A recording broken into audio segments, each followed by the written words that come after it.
வணக்கம் மக்களே, gold லேண்டோடைய next episode தான் பார்க்க போகிறோம். ஃபர்ஸ்ட் ஆஃப் ஆல் எபிசோடோடைய ஆரம்பத்திலே ஜங்வுக்கு அந்த சவப்பேட்டிக்குள்ளார இருந்தது கோல்டு பார்ஸ்ன்னு தெரிஞ்சிருக்கும். அதுக்கப்புறம் ஹீரோயினோட ஒரு சின்ன டீல் வைக்கிறாரு. அதெல்லாம் உன்னால் இந்த கோல்டு பார்ஸை தனியாக மட்டும் விற்க முடியாது, இதை ஒவ்வொரு ஜுவல்லரி ஷாப்லையும் நீ விற்றனா கண்டிப்பாக மாட்டிடுவேன். அதான் நான் உனக்கு உதவி செய்கிறேன், நம்ம 2 பேர் ஷேர்ஸை பிரிச்சுக்கலாம்னு சொல்ல ஹீரோயினுக்கு ஆரம்பத்தில் சந்தேகமாக இருக்குது. சரின்னு ஹீரோயினி ரொம்ப நேரம் யோசிச்சதுக்கப்புறம் இதை விற்றுக்கலான்னு ஒத்துக்கிறாங்க. ஆனால் 2 பேருக்கு மட்டும் ஷேர்ஸ் இல்லையா, டோக்கியாங்க்கும் ஷேர்ஸை தரணும்னு சொல்ல அந்த பக்கம் இருக்கிற ஜங்வுக்கும் டோக்கியாங்க்லாம் எதுக்கு ஷார்ட்ஸ்ன்னு சொல்கிறாரு. அப்போ தான் ஜங்வுக்கு புரிய ஆரம்பிக்குது. ஹீரோயினிக்கு டோக்கியாங்க்கு என்னமோ ஒன்று போகுதுன்னு நினைக்கிறேன், நீ அவனை டேட் பண்ணுறேன்ற மாரி கடைசியாக தான் ஜங்குவுக்கு வந்து ஹீரோயினிக்கிட்ட கேட்க அதுக்கு ஹீரோயினி பெருசாக ஆன்சர் பண்ணல, அவங்க அமைதியாக இருக்காங்க. சரின்னு சொல்லிட்டு கடைசியாக தான் ஜங்குவுக்கு என்ன சொல்கிறான்னா, இந்த மாதிரி நீ அதை தனியாக ஜுவல்லரி ஷாப்பில் விற்கணுன்ற அவசியம் கிடையாது, மொத்த விஷயத்தையும் நான் பார்த்துக்கிறேன். ஜுவல்லரி ஷாப்புக்கு நீ போனேன்னா நான் வேலை செய்கிறல்ல அந்த ஆட்களுக்கு அந்த விஷயம் தெரிஞ்சிடும், அதை பற்றி கவலைப்படாத. இருந்தாலும் அந்த சவப்பேட்டிக்குள்ளார எவ்வளோ கோல்டு பார்ஸ் இருக்குன்னு உனக்கு தெரியுமான்னு கேட்டால் ஹீரோயினி கிட்டத்தட்ட ஒரு 100 கோல்டு பார்ஸ் இருக்கிறதா சொல்லு. அதுக்கப்புறம் ஜங்வுக்குமே எப்படி அந்த கோல்டு பார்ஸை விற்பாருன்னு சொல்கிறாரு. அதாவது முதல்ல ஒரு கோல்ட் ஸ்மித் இவங்களுக்கு தேவைப்படுதா, அது மூலயமா இவங்க அந்த 10 கிலோகிராம் இருக்குல்ல அந்த கோல்டை வந்து தனித்தனியாக உருக்கி அதை பாதியாக விற்கலான்னு சொல்கிறாங்க. ஏன்னா முழுசாக 10 கிலோகிராம் கோல்டு எடுத்துன்னு போனால் இவங்களுக்கு சந்தேகம் வரும். அதில் அதை தனித்தனியாக ஒவ்வொரு ஜுவல்லரி ஷாப்பில் விற்கலான்னு சொல்கிறாரு. கொரியாவில் மட்டுமே ஏகப்பட்ட ஜுவல்லரி ஷாப் இருக்குது, அதில் ஒவ்வொரு ஜுவல்லரி ஷாப்பில் நம்ம விற்றா கூட எப்படி இருந்தாலும் அந்த 100 கோல்டு பார்ஸை நம்ம விற்றுடலாம். ஒவ்வொரு கடையில் ஒவ்வொரு கோல்டு பார்ஸ் விற்போம், கண்டிப்பாக இது நமக்கு ரொம்ப உதவுன்ற மாரி பக்காவாக ஒரு பிளான் சொல்கிறாரு. ஆரம்பத்தில் ஹீரோயினுக்கு சந்தேகமாக இருந்தாலும் சரின்னு சொல்லிட்டு ஹீரோயினி இதை கொத்துக்கிறாங்க. அதாவது இப்போதைக்கு டோக்கியாங், ஹீரோயினி, ஜங்வுக் இவங்க 3 பேருமே அந்த கோல்டு பார்ஸ் விற்று அதில் வரக்கூடிய பணத்தை பிரிச்சுக்கலான்னு இருக்காங்க. நெக்ஸ்ட் சீனில் ஜின்மேனுக்கு ஒரு புது கேஸ் வந்திருக்கும். அந்த கேஸ் அட்டன் பண்ணி இவர் வந்திருப்பார். ஆரம்பத்தில் அந்த கேஸை சூசைடுன்னு தான் சொல்கிறாங்க. சரின்னு சொல்லிட்டு ஜின்மேன் அந்த இடத்துல வந்து எல்லாத்தையுமே எக்ஸாமின் பண்ணுறாரு. அதுக்கப்புறம் இது மர்டருன்னு தெரியறது மட்டும் இல்லாமல் இவருடைய ஆட்களுக்கு கால் பண்ணி இந்தமாரி அந்த இடத்துல ஒரு சூசைட் நோட் இருந்துச்சு, அதை எழுதுந்து நீங்கள் தானே, இதுவுமே சேர்மேன் வேலையான்னு கேட்கும்போது அந்த சைடு இருக்கவங்களும் சேர்மேன் வேலைன்னு தான் சொல்கிறாங்கன்னு நினைக்கிறேன். இவருமே சரின்னு இதை விட்டுறாரு. அடுத்தது ஹீரோயினி அவங்க அம்மாவுக்கு ட்ரீட்மெண்ட் பார்க்கணுன்னு சொல்லிட்டு டாக்டர்கிட்ட கூப்பிட்டா இருந்திருப்பாங்க. அந்த சைடு இருக்கிற டாக்டருமே இது டெர்மினல் கேன்சரு, கூடிய சீக்கிரம் நம்ம ட்ரீட்மெண்ட் பார்க்கணும், இவங்க அப்படியே ட்ரீட்மெண்ட் பார்த்தாலும் உயிர் பழைப்பாங்களான்றது கொஞ்சம் கஷ்டம்னு இவங்க பேசிக்கிட்டு இருக்கேன். அதெல்லாம் கேட்டோடனே இந்த அம்மாவும் அந்த இடத்த விட்டு கிளம்புறாங்க. அந்த இடத்துக்கு அந்த ஹீரோயினுமே எதுக்கு இந்த மாதிரியான விஷயங்களை நீங்கள் பண்ணிக்கிட்டு இருக்கீங்கன்னும் போது அந்த இடத்துல இருக்கிற அம்மாவும், நீ கேட்டியா, நான் உயிர் வாழறது ரொம்ப கஷ்டமான விஷயம், நீ எதுக்காக இந்த மொத்த விஷயத்தையுமே செய்கிறேன்னு ஹீரோயினிக்கிட்ட கேட்கும்போது தான் அந்த இடத்துல ஹீரோயினி எப்படி ஒரு அம்மா அவங்க குழந்தைய தவிக்க விட்டு போகிறாங்களோ அதேமாரி ஒரு குழந்தை கண்டிப்பாக அவங்க அம்மாவை தவிக்க விட்டு போகாதுன்னு சொல்லும்போது அந்த சைடு இருக்கவங்களோ, நீ யார் அம்மான்னு சொல்கிற, என்ன நீ அம்மான்னு சொல்கிறேன்னு கேட்கும்போது அந்த சைடு இருக்க ஹீரோயினியோ, நீங்கள் ஒன்றும் என்னுடைய அம்மாவா இல்லைனாலும் சின்ன வயசுலேருந்து நீங்கள் தான் என்னை வளர்த்துருக்கீங்கன்னு சொல்ல அதை கேட்டவொடனே இவங்களும் பெருசாக எதுவும் பேசாமல் அந்த இடத்த விட்டு கிளம்பிடுறாங்க. ஹீரோயினி அவங்கள அப்படியே பஸ்ஸில் கூட்டிக்கிட்டு போகிறாங்க. அந்த சமயத்தில் அவங்க அம்மாவும் தூங்கிட்டு இருக்கிறதுனால ஹீரோயினி அவங்க அம்மாவை தோளில் சாய்ச்சிப்பாங்க. இதுவே இன்னொரு பக்கம் ஜின்மேன் கீட்டேவை பார்க்க வந்திருப்பார். அந்த சமயத்தில் கீட்டே டோக்கியாங்கோடைய ஃபோனை தரது மட்டும் இல்லாமல் இதில் இருக்கிற கான்டாக்டை வச்சு உன்னால் எதனாச்சும் கண்டுபிடிக்க முடியுதான்னு ட்ரை பண்ணு, ஏன்னா இப்போதையும் நமக்கு சில எவிடன்ஸ் தேவைப்படுது, அது மட்டும் இல்லாமல் யாரோ ஒருத்தவங்க டோக்கியாங்க்கு உதவி செஞ்சுருக்காங்க, அந்த ஆளை தான் நம்ம கண்டுபிடிக்கணும்னு சொன்னால் ஜின்மேன் என்ன சொல்கிறான்னா, உனக்கு அந்த சவப்பேட்டிக்குள்ளார என்ன இருக்குன்னு கேட்டால் அதுக்கான பதில் கீட்டேவுக்கு தெரியல. ஏன்னா இவருக்கு அந்த சவப்பேட்டிக்குள்ளார என்ன இருக்குன்னு சுத்தமாகவே புரியல. அடுத்த நாள் டிடெக்டிவ் கங்கை பார்க்க ஜின்மேன் போகிறாரு. அந்த இடத்துல இவர் இப்போதையும் அந்த சவப்பேட்டி நடிச்ச கார் வந்து இருந்த நிலைமையில் உங்களுக்கு கிடச்சிருக்குள்ள அதை ஃபாரன்சிக் கிட்ட கொடுத்து செக் பண்ணி இருந்திருப்பாங்க. அதில் ஃபாரன்சிக் ரிப்போர்ட் வந்திருக்கும், அதையுமே ஒரு செக் பண்ணி பார்க்குறாரு. அந்த சமயத்தில் டிடெக்டிவ் கங்குமே, இதுதான் நான் உங்களுக்கு செய்கிற கடைசி உதவி, அதை மட்டும் நீங்கள் மறந்துடாதீங்க, எனக்கு கடைசியாக தான் ஒரு இன்ஃபர்மேஷன் கிடச்சிச்சு, அதாவது அந்த சவப்பேட்டிக்குள்ளார எல்லாருமே கோல்டு பார்ஸ் இருக்குதுன்னு பேசிக்கிறாங்க. ஏன்னா இதேமாரி தான் சில கோல்டு பார்ஸ் வந்து ஹாங்காங்கில் கிடச்சிருந்துச்சு, அதில் அந்த சவப்பேட்டிக்குள்ளார கோல்டு பார்ஸ் இருக்க வாய்ப்பில் இருக்குது. இப்போதைக்கு கம்போடியாவில் தான் சேர்மேன் இருக்கார், அதில் கூடி சீக்கிரம் அந்த விஷயத்தை தேடி கண்டுபிடிங்கன்ற மாரி கடைசியாக தான் டிடெக்டிவ் கங் வந்து ஜின்மேன் கிட்ட அந்த சவப்பேட்டிக்குள்ளார இருந்தது கோல்டு பார்ஸ்ன்னு சொல்ல இந்த சந்தேகத்தில் ஜின்மேன் என்ன பண்ணுறேன்னா கடைசியாக தான் அந்த கோல்டு பார் எங்கே காணாமல் போயிருக்குமோ அந்த இடத்த செக் பண்ணுறாரு. ஹீரோயினி அதை கடைசியாக தான் வேனில் தானே ஓட்டி இருந்திருப்பாங்க, அந்த வேனுக்கான டயர் தடயங்கள் சில இடத்துல தெரியும், அதை இவர் ஃபாலோ பண்ணி போகும்போது தான் அந்த இடத்துல ஒரு ஷாப் இருக்கிற விஷயம் தெரிய வருது. அந்த ஷாப்போடைய சிசிடிவி ஃபுட்டேஜ் செக் பண்ணுறாரு. அந்த சமயத்தில் மழை பெஞ்சதுனால அந்த வேனோடைய அடையாளன்றது சரியாக தெரியுது, அந்த வேன் டிரைவரும் யாருன்ற விஷயத்தை உங்களால் கண்டுபிடிக்க முடியல, இருந்தாலும் எப்படின்னாச்சும் அந்த வேனை பார்க்கணுன்னு இருக்காங்க. அதால் சிவில் நேஷ்னல் செக்யூரிட்டி சென்டருக்கு போகிறது மட்டும் இல்லாமல் அந்த வேனை இவங்க ட்ராக் பண்ண ஆரம்பிக்கிறாங்க. அந்த வேன் கடைசியா தான் சாங்சனுக்கு போன விஷயம் ஜின்மேனுக்கு தெரிய வருது. அதில் கண்டிப்பாக சாங்சனுக்குள்ள அது எப்படி இருந்தாலும் அந்த சவப்பெட்டி இருக்கும்னு ஜின்மேன் யோசிக்கிறாரு. இவருக்கு தெரிஞ்ச மொத்த விஷயத்தையுமே ஜின்மேன் வந்து அப்படியே கீட்டே கிட்ட சொல்லிக்கிட்டு இருக்காரு. அதாவது கடைசியாக தான் அந்த வேனுன்றது கண்டிப்பாக சாங்சனுக்கு தான் போயிருக்கணும். அது மட்டும் இல்லாமல் எனக்கு ஒரு முக்கியமான இன்ஃபர்மேஷன் கிடச்சிருந்துச்சி. எனக்கு தெரிஞ்ச உனக்கு அந்த சவப்பெட்டிக்குள்ளே என்ன இருக்குன்னு தெரியலன்னு நினைக்கிறேன். அதான் நான் என்ன சொல்கிறேன்னா, எனக்கு கிடைச்ச சில இன்ஃபர்மேஷன் படி அந்த சவப்பெட்டிக்குள்ளார கோல்டு பார்ஸ் இருக்குன்னு நினைக்கிறேன். எனக்கு தெரிஞ்ச வரைக்குமே சேர்மேன் இன்னும் உன்னை நம்பலன்னு நினைக்கிறேன். நீ இன்னும் சேர்மேனோடைய நம்பிக்கையை பெறலன்னு நினைக்கிறேன்ற மாரி இவர் பேசிக்கிட்டு இருக்க. அதை கேட்டோடனே கீட்டையோடைய முகன்றது லைட்டாக வாடி போகுது.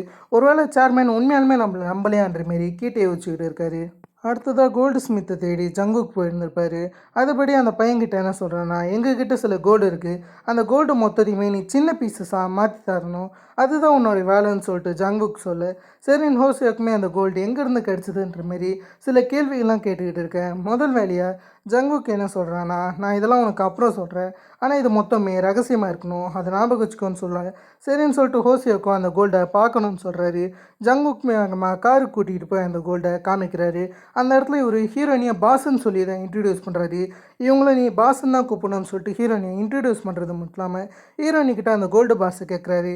இந்த கோல்டு பார்ஸை இதுக்கு மேலே வந்து நம்ம பொட்டேட்டோஸ்னு கூப்பிடலான்னு சொல்லிட்டு அந்த கோல்டு பாரை இவங்ககிட்ட காமிக்க, சரின்னு அந்த கோல்டு பாரை உண்மையாக இவன் செக் பண்ணிக்கிறான். கடைசியாக தான் அந்த கோல்டு பார் உண்மைன்னு தான் தெரிய வருது. ஆனால் இவனுடைய இடத்துக்கு போனால் மட்டும் தான் அந்த கோல்டு பார்ஸை இவனால் சின்னதாக மாற்ற முடியுமா, ஏன்னா மொத்த எக்யூப்மெண்ட்மே அங்கே தான் இருக்குன்னு சொல்லு. சரின்னு சொல்லிட்டு ஹீரோயினி இந்த கோல்டு பார்ஸ் இவங்கிட்ட தர பயப்படுறாங்க. ஏன்னு கேட்டிங்கன்னா ஹீரோயினிக்கு இன்னுமே இவன் மேலே நம்பிக்கை வரல. சரின்னு சொல்லிட்டு இவன் என்ன சொல்கிறான்னா, இந்தமாரி இன்றைக்கி ராத்திரி 12 மணிக்கிட்ட நீங்கள் கரெக்டாக என்னுடைய இடத்துக்கு வந்துருங்க, அந்த இடத்துல நான் உங்களுக்கு மொத்தத்தையுமே செஞ்சு தரேன்னு சொல்லு. சரின்னு சொல்லிட்டு அவனுமே காரை விட்டு போனதுக்கப்புறம் ஹீரோனிக்கு சுத்தமாக நம்பிக்கை வரல. அதில் ஹீரோயினி அவனை நம்பலாமான்னு கேட்கும்போது அந்த சைடு இருக்க ஜங்குக்கும், நீ எதை பற்றி கவலைப்படாது, கண்டிப்பாக அவனை நம்பலான்னு சொல்லிட்டு நடுராத்திரி அவனை பார்க்க போகிறாங்க. ஏன்னா இந்த சமையல் தான் அவன் கூட்டி இருந்திருப்பான். சரின்னு சொல்லிட்டு அவனுடைய இடத்துக்கு போகிறது மட்டும் இல்லாமல் அந்த கோல்டு பார்ஸை சின்னதாக மாற்றக்கூடிய ப்ராசஸில் இறங்குறாங்க. முதல்ல அந்த கோல்டு பாரை இவன் உருக்கிறது மட்டும் இல்லாமல் அது ஒன்றையும் தனித்தனி பீஸாக எடுத்து வச்சுக்கிறான். சின்ன கோல்டு பார்ஸை விற்கிறது ரொம்ப ஈஸின்றதுனால தான் இப்படி ஒரு ப்ராக்சஸ் பண்ணிக்கிட்டு இருக்காங்க. அதுக்கேற்ற மாரி ஹீரோயினி ஜங்குக்கு பேசிக்கிட்டு இருப்பாங்க. அந்த இடத்துல ஸ்பெசிஃபிக்காக ஜங்குக்கு என்ன சொல்கிறான்னா, நீ அன்றைக்கி அந்த முட்டாள்தனமான நாயை தேடி டனல்குள்ளே போன விஷயம் உனக்கு ஞாபகம் இருக்கான்னு கேட்க, அந்த சமையல் தான் ஹீரோயினிக்கு ஜங்குக்கு யாருன்ற விஷயமே தெரிய வருது. அதாவது அன்றைக்கி ஹீரோயினி அந்த டனல்குள்ளார அந்த நாயை தேடி போய் பள்ளத்தில் விழுந்துருப்பாங்க. அந்த சமயத்தில் ஹீரோயினுடைய ஃபேமிலியை கூட்டு வந்தது வேறு யாரும் கிடையாது, ஜங்குக்கு தான். அந்த சமயத்தில் ஜங்குக் சின்ன பையனாக இருப்பார். இப்போ தான் ஹீரோயினுக்கு இந்த விஷயமே ஞாபகம் வருது. அதெல்லாம் பற்றி ஹீரோயினி யோசிச்சுக்கிட்டு இருக்கும்போது திடீர்னு யாரோ ஒருத்தவங்க இந்த இடத்துக்கு வரமே தெரியுது. அது வேறு யாரும் கிடையாது, பிரசிடென்ட் நோன்னு கூடிய ஒரு ஆள் தான் இந்த இடத்துக்குள்ளார வராரு. இவர் எவ்வளோ ஓசியோக்கு கால் பண்ணி வந்திருப்பார்.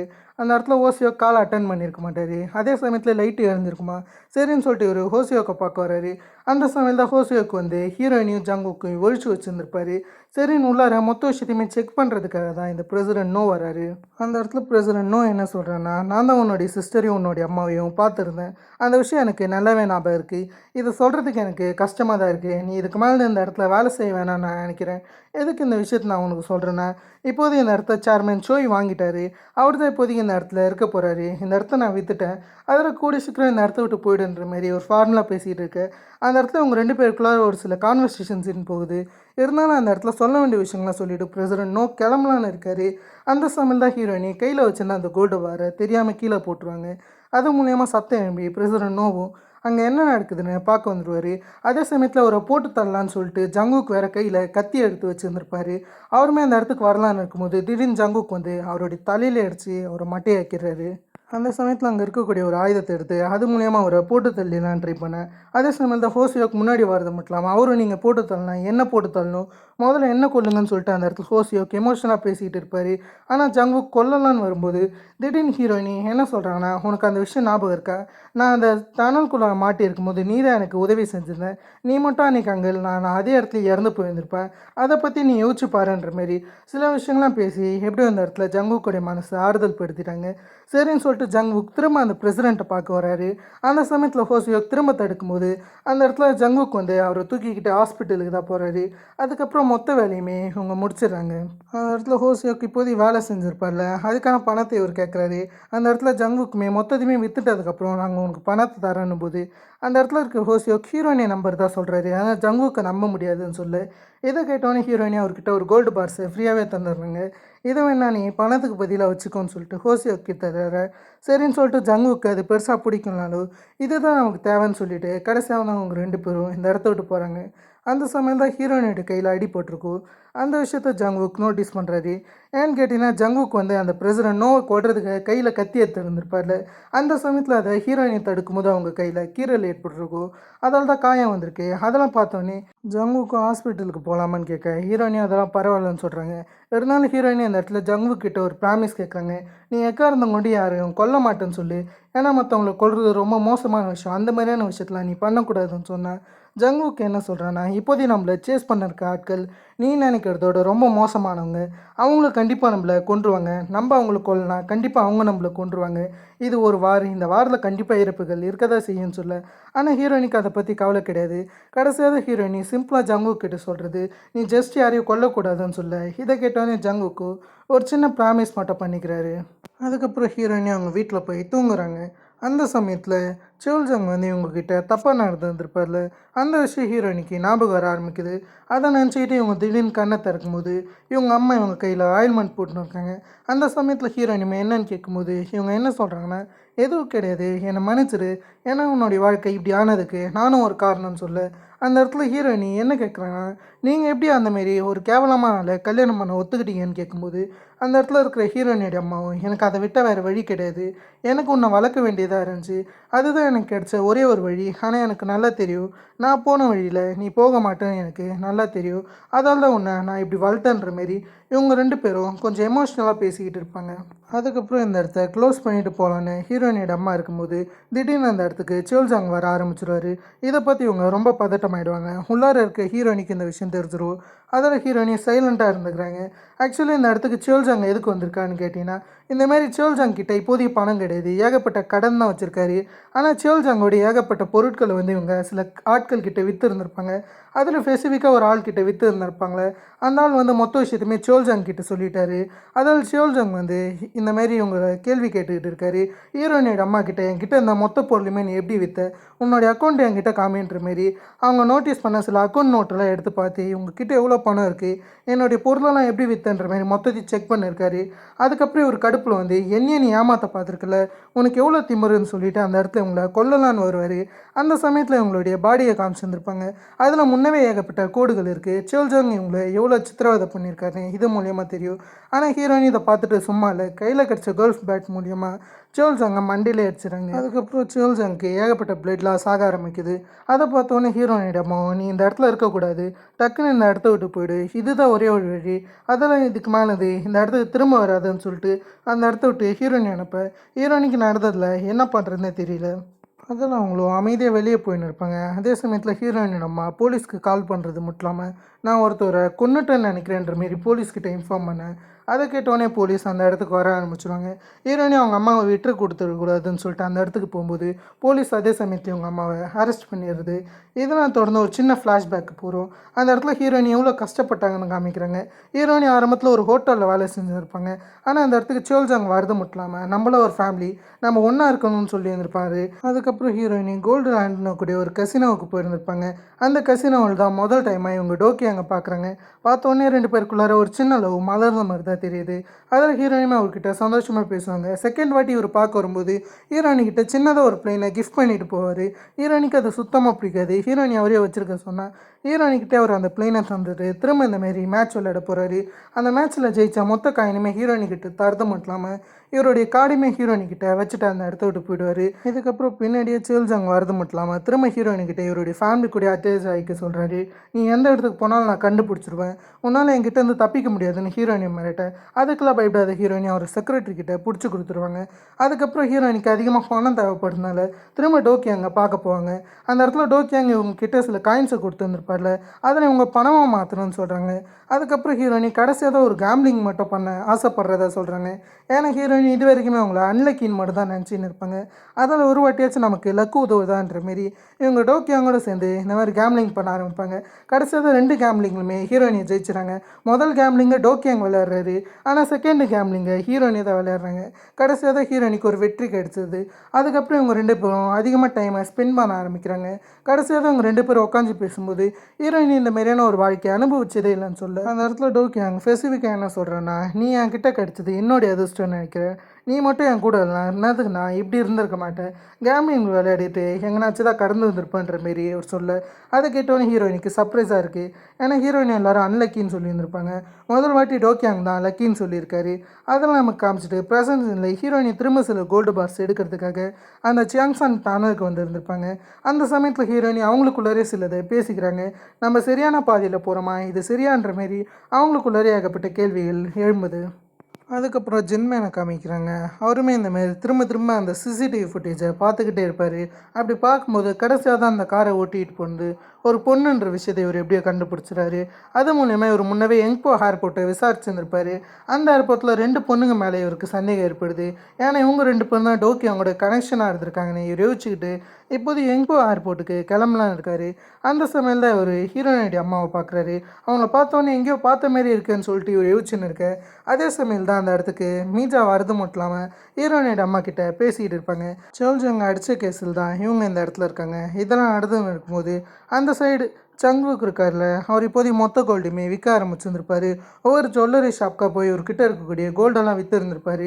அது மூலயமா எப்படியோ பக்காவாக எல்லா விஷயத்தையுமே செஞ்சு முடிச்சிட்டாரு. அதுக்கப்புறம் ஹீரோயினுமே நீ எங்கே இருக்க, நீ உண்மையாலுமே ஜுவல்லரி ஷாப்பாண்ட இருக்கேன்னு கேட்க அந்த இடத்துல ஒருமே ஜுவல்லரி ஷாப்பில் இருக்கிற விஷயத்தை காமிக்கிறாரு. அதுக்கப்புறம் நான் ஒரு புது காரை வாங்க போகிறேன்னு ஹீரோயினிக்கிட்ட பேசிகிட்டு இருக்கேன். இதெல்லாம் நடந்துன்னு இருக்கும்போது அந்த சைட் ஜின்மேன் திரும்ப விசாரிக்கிறதுக்காக வந்திருந்திருப்பார். அதாவது ஹீரோயின் இதுக்கு முன்னாடி ஒரு டெஸ்ட்டில் இருந்தாங்களே, அந்த டெஸ்ட்டில் இருக்கக்கூடிய மொத்த விஷயத்தையுமே ஒரு ஃபோட்டோ எடுத்துன்னு இருக்காரு.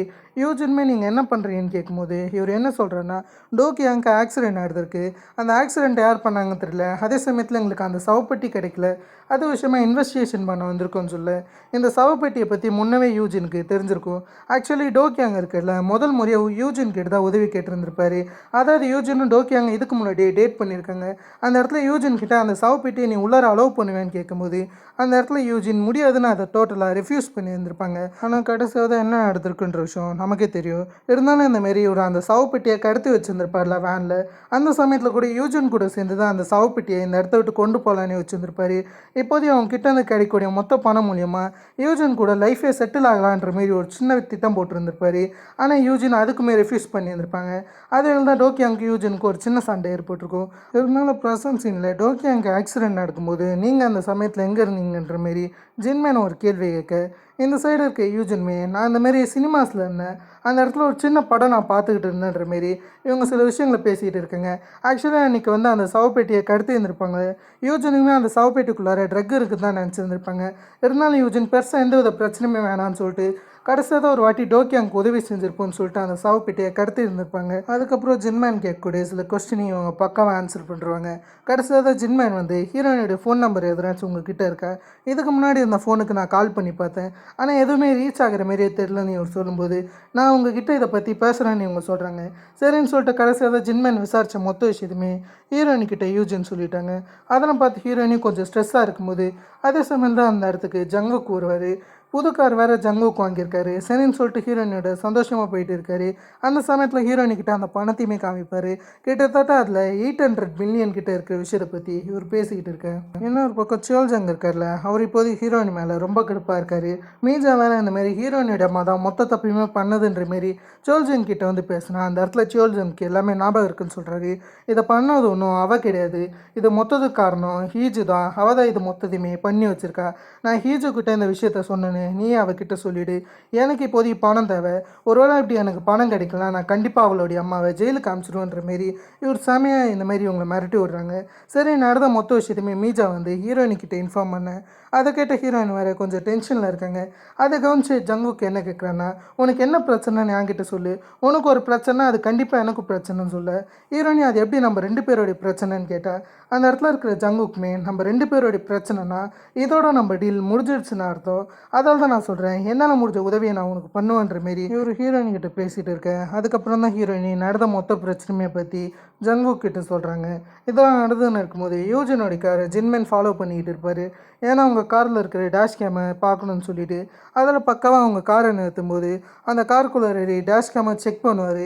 ஆனால் உள்ளார எதுவுமே கிடச்சிருந்துருக்காரு. டேஷ் கேம் மொத்தமே எம்டியாக இருக்குது, அதாவது அவங்க இரேஸ் பண்ணியிருக்காங்க தெரியுது. பட் எனிவேஸ் இந்த சீன்லாம் தாண்டி கோல்ட் ஸ்மித் கிட்ட வந்து இவங்க கோல்டை தயார் பண்ணியிருப்பாங்க. அந்த சமயத்தில் தான் நடந்த மொத்த பிரச்சனையுமே தெரிஞ்சு ஜங்குக்கு என்ன சொல்கிறாங்கன்னா, நம்மக்கிட்ட 2 ஆப்ஷன் தான் இருக்குது. முதல் ஆப்ஷன் என்னென்னா, எப்படின்னாச்சும் நம்ம சோல்ஜங் கிட்ட பணத்தை தந்து மொத்தத்தையுமே முடிச்சிடுறது. கடைசியாக தான் இருக்கிற ஆப்ஷன் வேறு எதுவும் கிடையாது, நம்ம சோல்ஜங்கை கொள்வது. இதை விட்டால் வேறு எதுவும் வழியுமே இல்லைன்னு ஹீரோயினி கிட்ட சொல்ல, அந்த இடத்துல ஹீரோயினி முதல் ஆப்ஷன் நல்லா இருக்கிறதா சொல்கிறேன். இருந்தாலும் நீ இதுக்கு முன்னாடி யாருனாச்சு கொலை பண்ணியிருக்கேன்ற மாதிரி ஜங்கு கிட்ட கேட்க, அவர் என்ன சொல்கிறேன்னா, நான் பணத்துக்காக எதை வேணாலும் பண்ணுவேன், அது வகையில் நான் கொலையுமே பண்ணியிருக்கேன்னு ஹீரோயினிக்கிட்ட சொல்ல, இருந்தாலும் ஹீரோயினி மொத்தத்தையுமே அப்படியே செட்டில் பண்ணிடலாம் தான் இவங்க யோசிச்சுட்டு இருக்காங்க. இதெல்லாம் நடந்து நிற்கும்போது திரும்ப ஜின்மேனை காமிக்கிறாங்க. அந்த இடத்துல ஜின்மேன் வந்து யூஜனுடைய சில சர்வலைன்ஸ் ஃபுட்டேஜை பார்ப்பாரு. அதாவது இவங்க சில ஸ்ட்ரீட்டெல்லாம் கிராஸ் பண்ணும்போது அந்த இடத்துல வந்து சில சர்வலைன்ஸ் ஃபுட்டேஜ் வந்து ரெக்கார்ட் ஆகிருக்கலாம். அதை செக் பண்ணி பார்க்கும்போது தான் கடைசியாக தான் யூஜின் டோக்கியோங்க ஆக்சிடென்ட் நடக்கும்போது அந்த சினிமாஸ்க்கு போகலன்ற விஷயமே இவருக்கு புரிய வருது. இதெல்லாம் இவர் கவனிச்சதுக்கப்புறம் திரும்ப இவர் ஹீரோயினோட அம்மாவை பார்க்க போகிறாரு. நம்ம அடிக்கடிக்கு இங்கே தான் பார்க்குற மாரி இருக்குன்னு இவர் சொல்கிறது மட்டும் இல்லாமல் அப்படியே அவங்கக்கிட்ட சிகரெட் தர ஆரம்பிக்கிறாரு. ஆரம்பத்தில் அவங்க வாங்காமல் இருந்தாலும் அதுக்கப்புறம் சிகரெட் பிடிக்க ஆரம்பிக்கிறாங்க. நீ எதுக்கு இந்தமாரி உன்னுடைய ஹஸ்பண்டே கொல்ல நினச்சேன்னு ஹீரோயினோட அம்மா கிட்ட கேட்க, அவங்களுக்கு அந்த விஷயம் தேவைப்படுதா சொல்கிறாங்க. அதுதான் எனக்கு இப்போதைக்கு தேவைன்ற மாதிரி இவங்க மனசோடஞ்சு போய் பேசிகிட்டு இருக்காங்க. அதை மொத்தத்தையுமே இவர் கேட்குறது மட்டும் இல்லாமல் அந்த இடத்த விட்டு போயிடுவார். அப்போ தான் ஜின்மேனுக்கும் ஹீரோயினோட அம்மாவுக்கு எப்படி கனெக்ஷன் காமிக்கிறாங்க. அதாவது ஹீரோயினோட அம்மா வந்து சின்ன வயசுலேயே ஒரு ஆள் கூட சண்டை போட்டுருந்துருப்பாங்க. அந்த சமயத்தில் சில ஆட்கள் வந்து போலீஸ்க்கு கால் பண்ணி இந்த இடத்துக்கு கூப்பிட்டுருந்துருப்பாங்க. ஜின்மேன் தான் போலீஸாக வராரு, கூடவே ஒரு இன்னொரு ஆஃபீஸரும் வராரு. எப்படியோ அந்த சண்டையை தடுத்து ஜின்மேன் வந்து ஹீரோயினோட அம்மா வெளியே கூட்டிகிட்டு போவார். அந்த சமயத்தில் இவங்களுக்கு லைட்டர் மூலியமாக சிகரெட்டை பற்ற வச்சுட்டு இவர் அமைதியாக இருப்பார். அந்த சமயத்தில் ஹீரோயினோட அம்மாவும் இவருடைய கையை பார்த்துக்கிட்டு இருப்பாங்க. அந்த மொத்த விஷயத்தையுமே பற்றி ஜின்மேன் யோசிச்சுக்கிட்டு இருக்காரு. இருந்தாலும் ஹீரோயினி சோல்ஜாங் கிட்ட பேசி மொத்த விஷயத்தையுமே தீர்க்கலான்னு இருக்காங்க. அதாவது இவங்க அம்மா மேலே கேஸ் விழக்கூடாதுன்றதுக்காக இவங்க 100 மில்லியன் சோல்ஜாங்க்கு தர விஷயத்தை பற்றி பேசுகிறாங்க. ஏன்னா இது வரைக்குமே சோல்ஜாங் அடித்தது ஹீரோயினுடைய அம்மா தான் கேஸ் ஆகிருக்கும். அதில் இவங்க பேசிகிட்டு இருக்கும்போது அந்த சைடு இருக்க சோல்ஜாங்குமே அதை ரெஃப்யூஸ் பண்ணிடுறாரு. அதுக்கப்புறம் ஹீரோயினி என்ன சொல்கிறாங்கன்னா, உன்னுடைய பான் ஷாப்பை நான் வாங்கிக்கிறேன், அதுக்கப்புறம் உன்னுடைய கடனுமே நான் சேர்த்து அடிச்சிடறேன், கிட்டத்தட்ட நான் உனக்கு அந்த பான் ஷாப்புக்காக 1 பில்லியன் தரேன், அதால் நீ இந்த ஊரை விட்டே போயிடணும், திரும்ப எங்கள் பக்கமே வரக்கூடாதுன்னு சொல்லிட்டு இவங்க கூட ஒரு சின்ன டீல் மேக் பண்ணேன். அவருக்குமே அந்த டீல் பிடிச்சி பணம் மாதிரி தருது. அதில் முதல்ல நீ இதை நிறைவேற்றுன்னு சொல்லும்போது ஹீரோயினுமே இன்றைக்கி ராத்திரி எப்பயும் போல் அந்த பான் ஷாப்பில் சந்திப்போன்ற மாரி இந்த இடத்துல சொல்ல, சரின்னு இதை அவர் கேட்டுக்கிறாரு. அதுக்கப்புறம் ஹீரோயினி ஜங்குக்குடைய காரில் ஏறுறது மட்டும் இல்லாமல் ஸ்ட்ரைட்டாக தான் ஏர்போர்ட்டு கூட சொல்கிறாங்க. ஏன்னா ஹீரோயின்கிட்ட இப்போதைக்கு 800 மில்லியன் தான் இருக்குது, எப்படி இருந்தாலும் 200 மில்லியன் தேவைப்படும். அதாவது ஏர்போர்ட்டில் இவங்க வேலை செஞ்ச பட்சத்தில் இவங்களுக்கு பணம் தருவாங்க. அதை கேட்குறதுக்காக தான் இவங்க ஏர்போர்ட்டுக்கு போகிறாங்க. சரின்னு அந்த இடத்துல யூஜன் இருக்கிறது மட்டும் இல்லாமல் சின்னதாக கான்ட்ராக்டில் சைன் வாங்குறாங்க. அதுக்கப்புறம் யூஜன் இந்த இடத்துக்கு போலீஸ் வந்த விஷயத்த சொல்கிறது மட்டும் இல்லாமல் அதுக்கப்புறம் ஹீரோயினி இப்போதைக்கு எங்கே தங்கியிருக்காங்கன்ற விஷயத்தை பற்றி கேட்குறாங்க. ஏன்னா ஹீரோயினியோடைய அட்ரஸ் ஃபேக்காக இருந்துச்சுன்ற மாரி இவங்க சொல்கிறாங்க. ஏன்னா இவங்க ஹீரோயினுடைய டீட்டெயில்ஸ் செக் பண்ணியிருப்பாங்க, அது வகையில் சொல்ல சரின்னு ஹீரோயினுமே சாங்சன்லாம் அவங்க ஆண்டோட தங்கியிருக்கிற விஷயத்தை பற்றி சொல்கிறாங்க.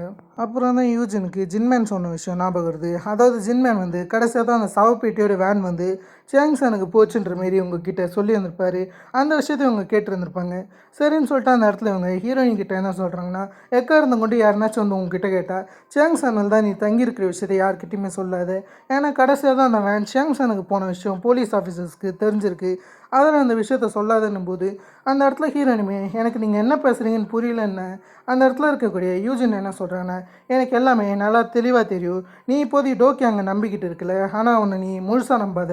ஏன்னா நானும் டோக்கியாங்க இதுக்கு முன்னாடி டேட் பண்ணியிருக்கோம், எங்கள் 2 பேருக்குள்ளார இதுக்கு முன்னாடி ரிலேஷன்ஷிப் இருந்திருக்கு. அது மட்டும் இல்லாமல் டோக்கியாங் உன்னை மட்டும் காதலிக்கிறான்னு அர்த்தம் கிடையாது, அவன் போகிற ஒவ்வொரு நாட்டிலையும் ஒவ்வொரு காதலிகளை வச்சுருப்பான். ஃபிலிப்பைன்ஸ், தாய்லாந்து, பேங்காக்குன்ற மாரி எல்லா நாட்டிலையுமே அவனுக்கு காதலிகள் இருக்காங்க.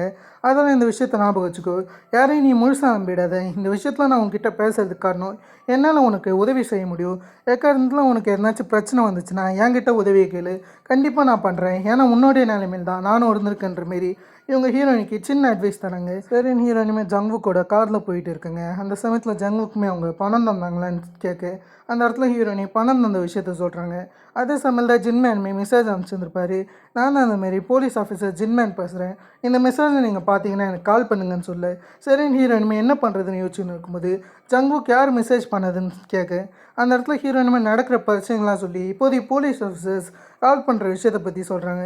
சரின்னு இவங்க ஜின்மேனுக்கு கால் பண்ணுறது மட்டும் இல்லாமல் அந்த இடத்துல ஜின்மேனோட பேசிகிட்டு இருக்காங்க. ஜின்மேனுமே டோக்கியாங்க்கு ஆக்சிடென்ட் நடக்கும்போது நீங்கள் எங்கே இருந்தீங்க, அதுக்கான ஆதாரம் எங்களுக்கு தேவைப்படுதுன்னு சொல்லு. அந்த இடத்துல ஹீரோயினுமே இப்போதையும் நான் பிஸியாக இருக்கேன், நம்ம அப்புறம் பேசலான்ற மாரி ஒரு கிட்ட மழுப்பிட்டு இருக்கும்போது பக்கத்தில் இருக்கிற ஜங்குக் வந்து அந்த காலை கட் பண்ண சொல்கிறாரு. ஏன்னு கேட்டிங்கன்னா ஜங்குக்கு இதுக்கு முன்னாடியே ஜின்மேனை நல்லாவே தெரிஞ்சிருக்கு. அதாவது ஜின்மேன் தான் வந்து இந்த மாதிரி கீட்டே இருக்கார்ல அவருடைய கும்பலில் ஒரு ஆளாச்சு. இந்த விஷயத்தை பற்றி முன்னவே ஜங்குக்கு தெரியும். அதில் ஜங்குக்குமே ஹீரோயினை எச்சரிக்கை பண்ண ஆரம்பிக்கிறாரு. இருந்தாலும் இந்த சீனை கட் பண்ணிவிட்டு ஜின்மேனை காமிக்கிறாங்க. அவர் திரும்ப ஹீரோயினோட அம்மாவை பார்க்க வந்திருப்பார். அந்த சமயத்தில் அவங்க மயக்கம் போட்டு வந்திருப்பாங்க. ஹாஸ்பிட்டலில் அட்மிட் பண்ணும்போது உங்களுக்கு பெரிய பிரச்சனை கிடையாது, சின்ன மயக்கம் தெரிய வருது. அந்த சமயத்தில் மீஜாவும் வந்து அவங்க பார்த்துக்கிறாங்க. நடந்த மொத்த விஷயத்தையுமே பற்றி மீஜா ஹீரோயின்கிட்ட சொல்ல, அந்த சமயத்தில் ஹீரோயினுமே நீங்கள் என்னுடைய அம்மாவோட தங்கிக்கிட்டு இருக்க முடியுமான்னு கேட்க, அந்த இடத்துல இவங்க இன்றைக்கி ஃப்ரைடேன்னு சொல்கிறாங்க. ஏகப்பட்ட வேலை இருக்குன்னு ஹீரோயின்கிட்ட சொன்னேன். அந்த இடத்துல ஹீரோயினி உங்களுக்கு 100 மில்லியன் தரதா சொல்கிறாங்க. அதில் அம்மாவோட இருங்கன்ற மாதிரி ஒரு சின்ன மன்னிப்பு கேட்டு இப்போது இவங்க சோல்ஜாங்க பார்க்கலான்னு இருக்காங்க. ஆரம்பத்தில் ஜங்குக்கு வந்து நல்லாவே எச்சரிக்கை பண்ணுறாரு. அதாவது இவர் என்ன சொல்கிறான்னா, எனக்கு இந்த மாதிரியான ஆட்களை பற்றி நல்லா தெரியும். நீ அவங்கக்கிட்ட பணத்தை கொடுத்தா கூட அவங்க திரும்ப திரும்ப பணம்னு சொல்லிட்டு உன்னை தான் தொந்தரவு பண்ணுவாங்க. உன்னை அடிக்கடிக்கு அவங்க இதை சொல்லியே மிரட்டிக்கிட்டு இருப்பாங்க. அதில் நம்ம இதை விட்டு போயிடக்கூடாது. நீ இப்போ சொன்னால் கூட அவனை கொலை பண்ணிடுறேன்னு சொன்னான். ஹீரோனிக்கு ஒன்றும் சோல்ஜாங்க கொல்ல மனசு வரல. அதில் ஹீரோயினி கடைசியாக சோல்ஜாங்கோட ஒரு டீல் போடுவோம்னு சொல்லிட்டு அந்த இடத்துல வந்து சோல்ஜாங் கிட்ட பணம் தராங்க. இந்த பணத்தை எடுத்துகிட்டு இந்த கான்ட்ராக்டில் சைன் போடுங்கன்னு சொல்கிறாங்க. அதாவது இவங்க அம்மாவே இவங்களுக்கு தனியாக விடுறத ஒரு கான்ட்ராக்ட் மேக் பண்ணியிருக்காங்க. இதில் சைன் போட சொன்னால் அந்த இடத்துல சோல்ஜாங் மொத்த பணத்தை பார்க்குறது மட்டும் இல்லாமல் இந்த மாதிரி அந்த கான்ட்ராக்டில் சைன் போடுறதை ரெஃப்யூஸ் பண்ணுறாரு. முதல் வேலையை அவர் என்ன சொல்கிறாங்கன்னா, நம்ம எல்லோரும் ஒரு குடும்பமாக இருக்கலாம், ஹீஜு நீ நம்மளோட வந்து சேர்ந்துருன்ற மாரி ஹீரோயினை திரும்ப ரெக்வஸ்ட் பண்ணலான்னு இவர் பேசிகிட்டு இருக்க. கடைசியாக தான் அந்த பண பேக்கை சைன் போடாமலே எடுத்துன்னு போகலான்னு ட்ரை பண்ணும்போது ஹீரோயினி அதை தடுக்கிறாங்க. சரி நீ ஒரு ஹீரோயினை போட்டு பயங்கரமாக அடிக்க இவர் வெளியே கிளம்புற சமயத்தில் தான் ஜங்குக்கு உள்ளார வர்றது.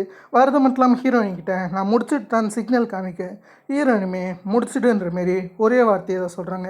அதுவும் இவங்க கண்ணாலே தான் பார்க்குறாங்க. சரின்னு சொல்லிட்டு கடைசியாக தான் ஜங்குக்கு என்ன பண்ணுறான்னா அதே இடத்துல சோல்ஜாங்க போட்டு தள்ளிடுறாரு. ஓகே, இதேமாரி நான் உங்களை வேறு ஒரு தன்னலாசமாக வீடியோவில் சிந்திக்கிறதுக்கும் ஹேவ் ஃபன் கைஸ்.